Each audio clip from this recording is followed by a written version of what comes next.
नमस्कार. श्री ब्रह्मचैतन्य महाराज प्रवचने सार 3 मे.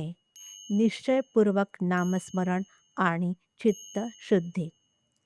आता मी परमेश्वराचा झालो. आता मला काही करायचे राहिले नाही, अशी मनाची स्थिती झाली पाहिजे. मन हा परमेश्वराचा अंश आहे.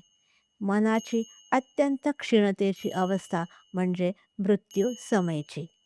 मृत्यू समयी सुद्धा परमेश्वराचे स्मरण आपोआप झाले पाहिजे, अशी आपली साधना झालेली असावी. केव्हाही मन थकले आणि मन स्मरण करू शकत नाही, असे होणे शक्यच नसते. मन थकणे ही खरी अडचण नसून मनाचा इतर व्याप हे खरे कारण आहे. सर्व व्यापातून आणि काळजीतून लक्ष काढून ते भगवंताकडे लावणे जरुरीचे आहे. धर्माचरण, भगवतभक्ती, नामस्मरण आणि सत्संग हे चित्तशुद्धीचे उपाय आहेत. सर्व जग सुखी असावे ही भावना मनात येणं हेच चित्तशुद्धीचे लक्षण आहे. ही भावना वाढण्यासाठी रोज प्रार्थना करायला हवी. अभिमान चित्तशुद्धीत बिघाड करतो.